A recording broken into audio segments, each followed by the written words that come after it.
This is, in fact, a very big year for Spyro. It's its 10-year anniversary for the franchise, and from a feature perspective, we're doing a lot of things for the first time. First and foremost, Spyro can fly at any point now. The player can basically, take to the skies whenever they want at any level. There's no restriction, and that's new to the franchise because in the previous titles, you either basically would jump and glide to a descent, or you were in a flying arena where you could do nothing but fly for that portion of the level. So we're really excited to sort of open up the gameplay and allow people that freedom that comes with flying. For the first time, you can play as both Spyro and Cynder, and you can switch between the characters at any point just by a tap of a button. And each character has their own unique moveset and abilities. And also, we're supporting drop and drop out co-op, so you can play with your friends. Play with your brother, mom, dad, what have you. And you can each take control of one of the dragons and play together. So we're really excited about those features. The cooperative play is local only. We're not supporting online, but you do share a screen, so it's not split screen. We really tried to differentiate each of the characters. So Spyro, being sort of this rare purple dragon, can harness all of the elements. So you can breathe fire, electricity, ice, and earth. Whereas Cynder, given her backstory, she was basically a villain in one of the previous titles. Given her sort of darker roots, her abilities are more sort of tapped into that dark side of things. So she can harness shadow, poison, fear, and wind. So each character has a very, very diverse and unique moveset. The biggest challenge was figuring out how to work in pre-flight with two-player. Because there's one person may want to fly this direction, one person may want to run, on the ground in another direction. So it's figuring out how to handle two-player cooperative play with this flight ability.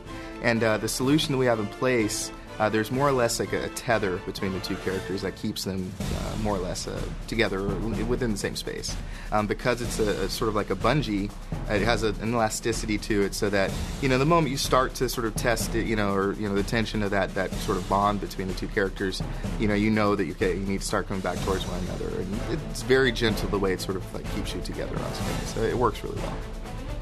We've always wanted to make Spyro a true E for everybody in the sense that something that we think, kids can enjoy, teenagers or adults, hardcore gamers or, sort of more casual gamers.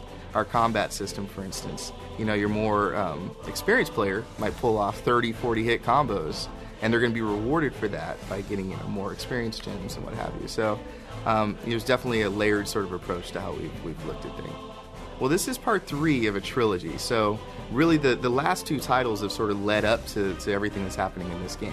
This being the 3rd chapter, the Dark Master has been this sort of evil presence that we've referenced that's been sort of looming in the previous games.